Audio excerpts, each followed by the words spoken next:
wa mama watakuku wakilia kwa sauti ya huruma, wakilia kwa sauti ya huruma, watakukumbuka wote, watakukumbuka wote, wakilia kwa sauti ya huruma, wakilia kwa sauti ya huruma.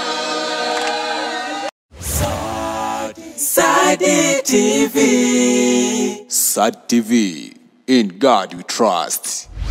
Wakati wa hotuba mbalimbali, basi tunaenda kukaribisha familia kwa hotuba.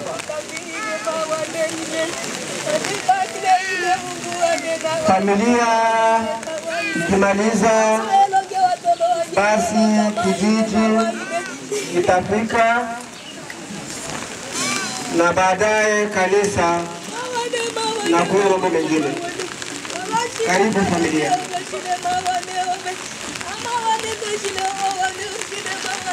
Tunataka kusoma hotuba fupi ya marehemu.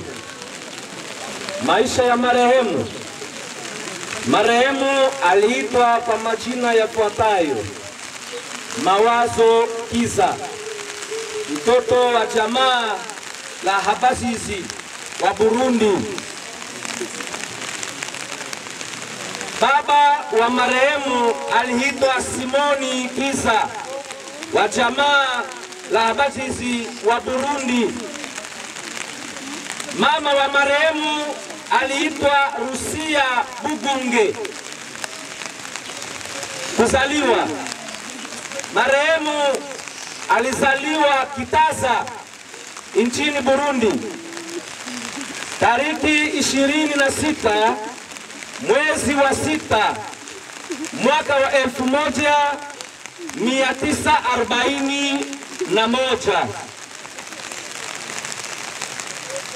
Marehemu alikuwa Mkristo wa dini la Katoliki tangu utotoni wake. Masomo. Marehemu alisoma akaishia darasa la pili primary. Maisha ya ndoa. Marehemu aliolewa mnamo mwaka wa 1957 na mume wake aliitwa kwa jina la Embete Idi Asumani. Aliolewa kwa maeneo yanayoitwa Sanga hapo Burundi. Kuzaa. Marehemu alizaa watoto 6, wakiwemo 5 wa kiume na 1 wa kike. Walio hai kwa sasa ni mtoto 1 tena wa kiume. Wale 4 wote walifariki. Wajukuu. Marehemu ameacha wajukuu 13, wote wapo hai. Wajukuluza.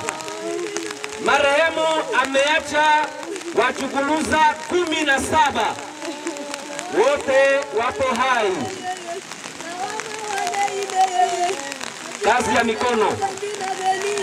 Marehemu alikuwa anafanya kazi ya mikono, ilikuwa ni kulima, alikuwa mkulima. Magonjwa. Marehemu amegonjwa magonjwa mbalimbali tu na akawa anatibiwa, lakini kuliibuka ugonjwa wa kukohoa, na wakati anakohoa kwenye kohozi kunatoka damu. Kila mara akikohoa kwenye kohozi kunatoka damu. Basi ilibidi apelekwe kwenye matibabu. Akapelekwa kwenye matibabu, akawa afadhali, akarudi nyumbani. kadri siku zinapoendelea tena yale magonjwa yakarudi. Anapokohoa kwenye makohozi pia kunatoka damu. Sasa cha ajabu ni kwamba kwa tripu hii ya pili alikuwa anafanya akikohoa, damu ikitoka, fahamu zinapotea. Ina maana kwamba hatajua huyu ni nani na yule ni nani. Basi tuseme kwamba na magonjwa hayo ndiyo yaliyomletea umauti. Na ilipofika jana tariki 21 mwezi huu wa 3 na mwaka huu majira ya saa 6 mchana marehemu akafariki. Marehemu hapa duniani ameishi miaka 84 na ameacha familia ya watu 31.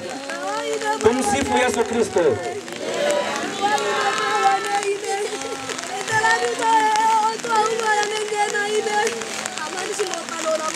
Karibu kijiji.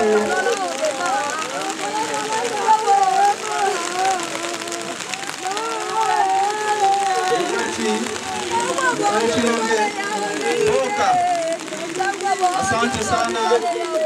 Napenda kumshukuru Mwenyezi Mungu kwa sababu Mungu mwenyewe anasema na kitabu kinashuhudia ya kwamba tushukuru kwa kila jambo.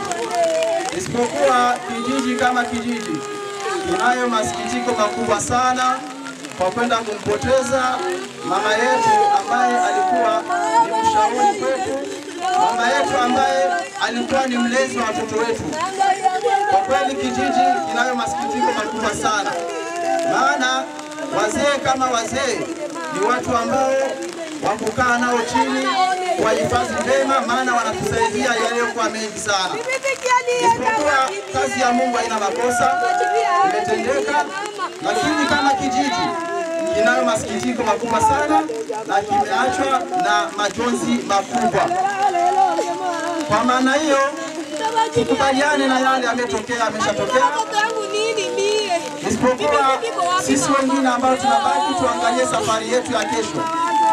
Maana leo Mungu amemchukua toka hapo jana, amekwenda, na sisi kila mmoja ana muda wake na ana siku yake ambayo Mungu alimtarajia akampangia. Hiyo inakuwa ni kwetu sisi kujiuliza na tutaishi vipi mbele ya mapenzi ya Mungu. Kwa maana hiyo ni kwamba tuna masikitiko kama nilivyotanguliza, tunaumia, watoto wanalia, watoto sijui kama watapata tena kuwalea wapi, kwa kuwa huyu ndiye alikuwa ni mlezi wao. Isipokuwa kwa wale ambao wanabaki itakuwa ni kuweka kusanya watoto na kuwaweka nafasi iliyokuwa nzuri. Kwa niaba ya kijiji nasema kwamba endapo kama tutaelekea Malaloni na turudi hapa tena kupata kikombe cha maji kile ambacho kijiji kimekwenda kukiandaa kwa siku ya leo. Sadi TV. Sadi TV. In God we trust.